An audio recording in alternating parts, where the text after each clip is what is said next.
This is John Dollar of Prayer Builders. We're in 2 Thessalonians chapter 3. We're up to verse 16. And now, after all of that, Paul had to deal with some tough issues in chapter 3. And I'm actually glad that I'm past that point. And we're up to verse 16. And now, Paul starts it out with the word now. He just dealt with some hard things. And I'll tell you what, if we want there, right now he says, now may the Lord of peace himself give you peace always in every way. Now you know what? You're never going to have peace unless things are in order. And if there are things that are messing up the order of the way things should be, and flowing the way that God has told us to do things in his word, you're never going to have peace. But Paul was telling them, he had already told them how to deal with some tough situations with people, and where you actually have to exercise a little bit of tough love. And then he said basically, after that was all done, and he told them what to do, he's basically almost coming across now in faith. Okay, if you do what I say, basically, here's what's going to happen. Now, may the Lord of peace himself give you peace always in every way. And do you know what? That's the way it should be in all of our lives. It's the way it should be in all the ministry.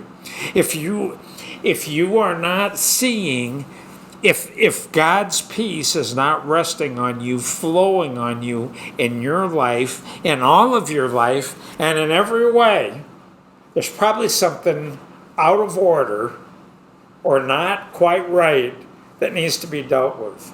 And I mean, like with me and my wife, and that's basically what was happening in this church body. This was destroying their peace in their local body. I mean, my wife and I, one of the things that we covet the most and are that we will not live without, that's the peace of God in our home.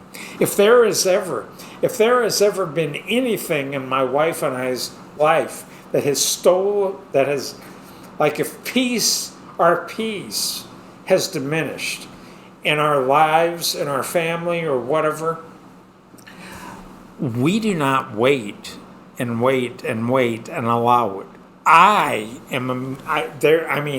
If I am noticing peace has diminished, and my peace isn't there, and I'm sensing other things, I am immediately going to God, and I'm immediately saying, Lord, what caused this?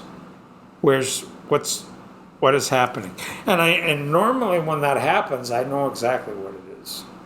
I mean, I am knowing what it is, and there may be something that we've allowed with others. I mean, there was one point we actually had somebody had come and stayed with us, and we actually had someone staying with us at our home. And when that person came in our home, I am telling you that within a few days, it seemed like our peace declined. And I said, Lord, what is going on? And then I started noticing it was affecting my wife. And when I started noticing that, as soon as I did, I was like, Lord, what am I supposed to do? Right now, we don't have the peace on our house we have. And that person that was with us, the person that we had staying with us, we had to take them home. I mean, we just had to take them home, and it was pretty abrupt. When I knew that we had to take them home, they were going home the next day. I didn't waste time. Once I knew what I had to do, and I am telling you that as soon as I told my wife, this is what we're going to do. This is what I see happening. This is we have lost our peace. We are not going to make any decisions. We're not going to allow anything. I don't care what I have to say and who I have to say it to. If there is something that happens, and that's what Paul was saying here. He was telling them, here's some things you guys are going to have to deal with, and this is the only thing that's going to bring peace. And that's why he said, now, basically, he commanded, verse 6, he had commanded the body what they needed to do.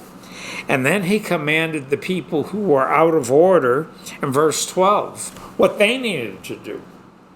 And then he said, if they don't change, then you need to totally just not keep company with them. You need to break ties. You need to separate ways. There needs to be a separation so that they can have a change of heart, potentially have a change of heart.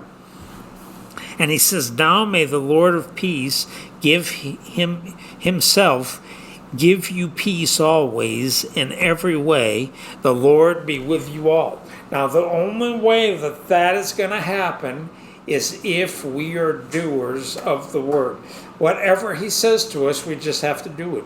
Whatever he's showing us. If he's showing us in the word, and that right there was all given in this epistle, we've got to do what this says. We have to, it takes an effort to keep the peace of God in your life. And I'll tell you what, you don't want to be without the peace, because it's hard to even be led of God without the peace. His peace is one of the biggest things. His peace is one of the most common things that will guide you and lead you. Peace, much of my life, most decisions I make, I am led by the peace. That's why we need it in our life.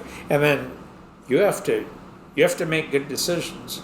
You have to be willing to make tough decisions sometimes to keep the peace. But then once you do it, and when you do the tough decision, if it's the right decision, as soon as you do it, it's like that hose gets unkinked and peace is flowing into your life again. And that's what we want it flowing. I want it flowing that way in my life, in my family, in my church. I want it flowing like that.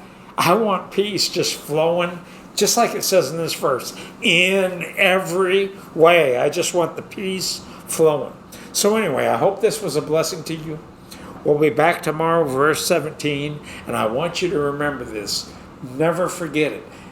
Always, always, always keep your head lifted up, because our redemption is drawing nigh, and Jesus is coming back.